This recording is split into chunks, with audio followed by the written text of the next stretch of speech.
Hey everyone, in today's video I'm going to be comparing these three microscopes of different price ranges. The one to the left isn't really a microscope, it's more of a magnifying glass on steroids, but it does have some good qualities to it. The one on the left goes for about $50, the one in the middle goes for about $180, the one to the right goes for about $400. I'm going to do a demo on each one with a slide to show. The one on the left is mostly for repairing circuit boards and electronics, so it doesn't need to zoom down that much.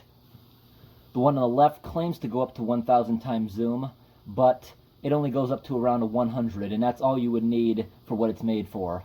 The one in the middle has 3 objective lenses that go up to 400 time zoom, and it has digital zoom, which is really bad, and it pixelizes really fast. That gets it up to 1600. Using that just destroys the image.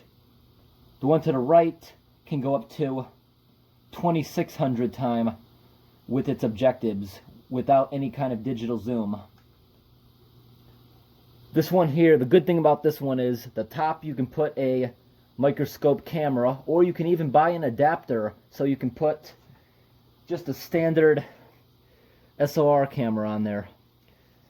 What you do is you click this off, there's an adapter, goes right onto here and up onto the top of that. That adapter goes for about $100. I just bought one from China that does the same thing for 12 bucks, and that works out fine. They also have the removable lenses on the top, the eyepieces, and you can put these ones in, which go up to 10 times. I have the 25 times zoom in. So what you do is you multiply the 25 by the objective lens, and that's what you get for your magnification. You can remove this, and you can get a USB camera that fits into this hole. They also have an adapter goes on there so your cell phone can be in front of there recording. So let's start off this demonstration with the one on the left. In today's demonstration I'm going to be showing this slide of an onion. It's a prepared slide and I can show you. So first I'm going to turn on this microscope. On the bottom it has a lens cap to keep dust out, to remove that. And now you can put it underneath here, making sure it's focused. You see on the screen the red. This has 8 LED lights inside here that you can dim on the side depending on how bright you want it. And this here is your focus.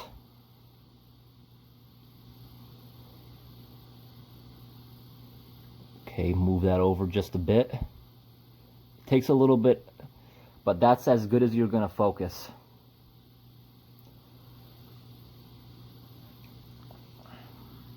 Now the back here, you can turn and you can lower the entire thing down super close to it. And now focusing on it again. And that there is some pretty good quality. You can actually see lots of detail there on the screen. This microscope is not bad at all. And it runs completely on battery power. You see? Got 2/3 battery left. Okay. This is not a bad microscope at all. It's pretty good. And this microscope here, the good thing about this is what you're working on, you can actually film and make videos with this. This thing here actually records. You turn around here on the back and you have your slot for your micro SD card that you'll be filming on. This here is for charging, and I don't know if this can go onto a bigger screen. It might be able to. So now I'm going to unscrew this part, loosening this, right? Remove the whole thing. If you don't want to charge this and you're doing like tons of work, you can just replace the battery if you have any extras. This is the type of battery it uses. It's a really big battery. I actually have a charger for that, so if I was to get more, I have an external charger. So go ahead, put this back in here, tighten it down, And let's move on to the next microscope. This here actually, the camera quality, you're looking at it on the screen, it looks pretty good, right? But when you're actually making the film and you go to look at it on your computer or a cell phone to review it, like if you're going to edit the video, the quality doesn't look that good compared to what you're used to, because this does not record in high definition. It records in around 600 something pixels, so it's not high def. But it is a pretty good machine. And if you don't want to pay the 50 bucks, you can get a handheld, just this part here, without the screen for like 16 bucks. It has a USB, you plug it in your computer and you use that screen instead. You can download an app on your computer to film. I can go ahead and put the lens cap back on here. And this thing, this is how I was lowering it before. It lowers here. But it also has this, so you can move it just a little bit. Let's move on to the next microscope. This microscope came with these prepared slides. It came with this cable here, so when you're done recording and making videos with the microscope, you can transfer them, or you can just pop out. It has a memory card in here. If you turn it around, this one uses a full-sized SD card here, which it came with.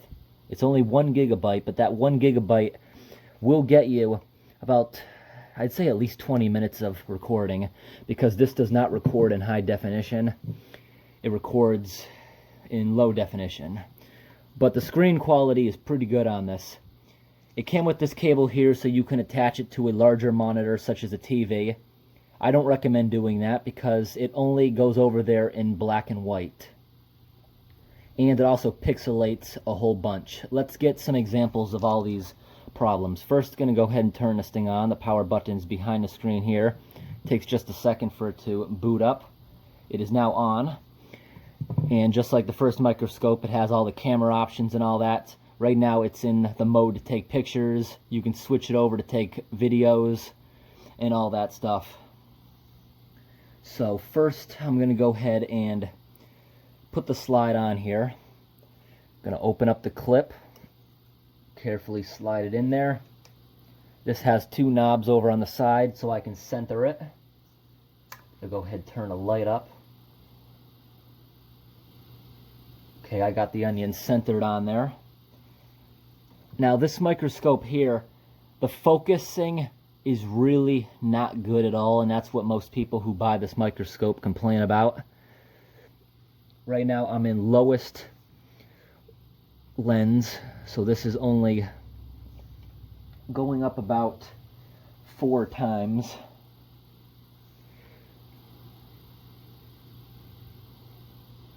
So 4 times 10, so this is a pretty good picture, isn't it? Gonna go ahead and center that a little better. I'd say that is pretty good quality. So now I can move up to the next lens.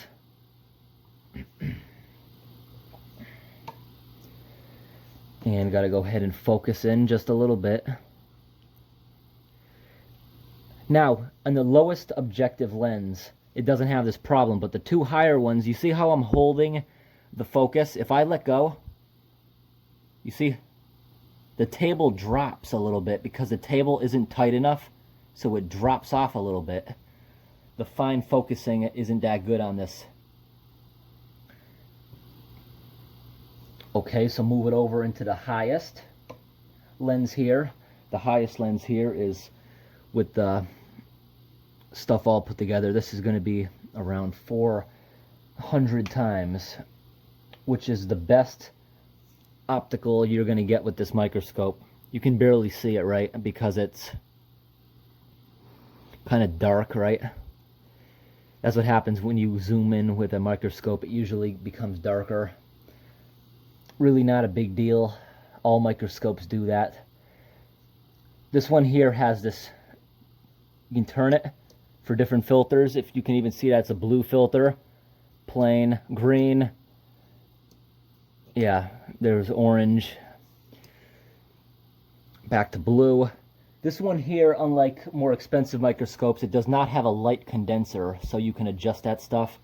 which is kind of a fail, I'd say. Before we move on to the next microscope, I would like to show how this thing works on a TV, since that is definitely an option. I'm going to move this back over to the lowest objective so we can actually leave it in focus while I attach it. Yeah, you see how it doesn't drop off? That works really good with this microscope. So as soon as I go ahead, this is going to plug in right here. The screen automatically shuts off. This is going to be plugged into the back of a TV. Okay, I got my cable, going to go head around back. The monitor, plug it in here. I'm focusing in once again, making sure it's focused, right? Going to go ahead and plug this in. As soon as I plug that in, it automatically sends a signal back up there to the TV. I can't really do anything about that flickering. That's what happens when you record a screen. You see, the table is actually moving downwards, so it's losing focus. That's the thing I don't like about this microscope. You kind of have to keep your hand on there. You see I'm refocusing. The screen up there is in black and white, right? You see, you do get kind of a good image, but it goes away fast because I took my hand off. But if I keep my hand on there, that's the image quality you're going to get. If you're going to be showing this to a whole bunch of people and you need to display it, either plugging it into a TV or a projector, this does work, but you can really see the pixelization, right? So that's the one thing I don't like about this microscope. There's a lot of pixelization and all that. So let's go back down here and I'm going to show you how the digital zoom performs. Go ahead, take this out. The picture comes right back onto the screen. Okay, there we go. Got the nice focus. Now we gotta... Yeah, you see how pixelized that is? It's impossible to focus it now.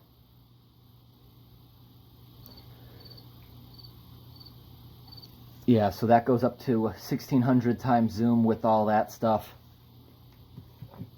Let's go ahead and shut this off. Okay, next we're going to use this microscope. Go ahead in the back, there's a switch where you turn it on. This one has a 3-prong plug because there's a pretty powerful transformer in there. Go ahead and put this on. This one has the knobs here beneath, so I can go ahead and center it.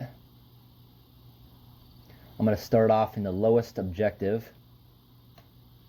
The highest objective on this one is required to use oil. You don't have to use oil. You can actually use water or nothing at all. If you use just air, nothing in there, it may be a little bit cloudy and hard to focus. If you use water, it improves it by 0.33%. If you use the oil, which you're supposed to use, it's usually cedar oil, which smells really good. That stuff will bring it up by 0.54 in quality. Now, this is the lowest objective lens times 25.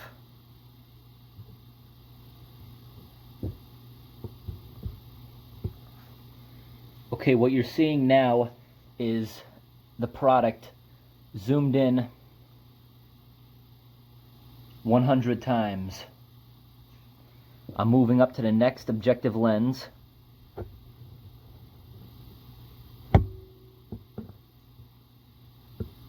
This is number 10 objective lens. Still pretty good quality picture.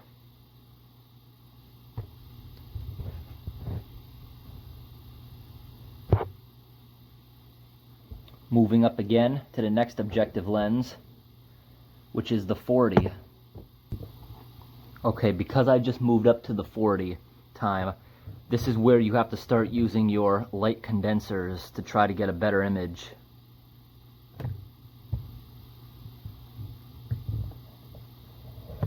I'm trying to find the image now. So with both hands I gotta figure out where it is. Okay, I just found it with the use of the light condenser. You see? Right now I'm moving the light condenser around. So this is where I started off, and that's why I couldn't see anything. So I move it over a little. That's too much light, but just in the middle you get a good picture. Now the next one, I'm going from 40 to 100. When I go to 100, you are not going to see anything. If I'm in the white parts, you're just going to see a white screen. If I go to the red, you're just going to see dark red, because it gets even darker. Moving up to the 100 objective lens. Now at this point, I have to adjust the light again.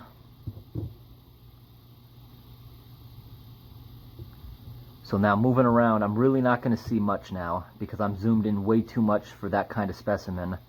If I was looking at bacteria, this would be absolutely perfect for doing that. Right now I'm just using air. If I was to add water or oil, you have to be very careful that you stay there. You cannot move back to the 40. If you move back to the 40, you are going to wreck that lens because the other lens are not oil and waterproof, and you will wreck them. Only the 100 that says oil can go through that kind of stuff. And when you're done, you're going to lightly dab the lens. When you would go and adjust the light, this is what you do. This here lowers the beam of light. You want that up as high as you can without actually touching it, just below the table. This other one here is what adjusts the light. Off, all the way on. And I'm going to show you underneath how exactly that works. You're seeing up inside there. When you close it, now you're just looking to a tiny pinhole. But in highest zoom with the highest objective, that's all the light you need. If you do this, you're going to flood it and you won't be able to see anything. So now I'm going to go over to some issues with these products. These ones I've already showed you. This one's issue is pretty much just being blurry and having bad digital zoom. This one over here is perfect for what it is. This one right here is absolutely perfect, but I'm going to tell you some issues with it when ordering it from the company. This one I ordered directly from the company. These other ones here came from Amazon. This one here, directly from the company, there was some issues with it. I think the box was thrown. So underneath here where the light is, the light was all broken off because the light in this isn't really made to be replaced. It's a halogen light. The others are LED. Even though it's halogen, you really don't feel heat on this thing unless you leave it running for hours and hours. But I had to hot glue that into place. I literally made like a giant clump of hot glue for it to sit on, and I had to resolder that thing. And that was unacceptable. The manufacturer, I tried contacting multiple times, is not responding to any of my emails about getting a replacement part. I requested a refund. They will not do any of that stuff. They did say I could return it for a new product, but I told them I don't need a new product. I just need that replacement part. They refused to do it, so I had to fix it myself. This is the first microscope I showed. It came in this box here, completely disassembled, and you had to assemble it. You assemble it in like 1 minute. It's super easy to assemble this box. You see it came in this plastic. It had some instructions in there and all that. The next box here came in this. It has an instruction manual on how to use it. It tells you on the outside all the specifications for the device. It came in this nice carrying case here that you can carry along. And inside here, it has this to protect it. It has this box here with all the slides and stuff. This is where all the wires came from. It came with the 1 gigabyte SD card. It also comes with a whole bunch of adapters, so no matter what country you're in, you can plug it in. Now the other one came in this box here. It's just in this box because it came from the company. It doesn't have to look pretty as a display or anything. It had those wrapped around it. It came in styrofoam. What I was really disappointed about in there, it had the objective oil that you drip on there, the cedar oil. The container was spilled all over the machine. I had to clean it off. Luckily, it didn't get into anything important, but that is really greasy and hard to get off, and that was a big disappointment of how this was packed. For something that expensive, they should not be throwing these things around because I'm pretty sure that's how the light broke off in there. I think somebody threw this box. Thanks for watching.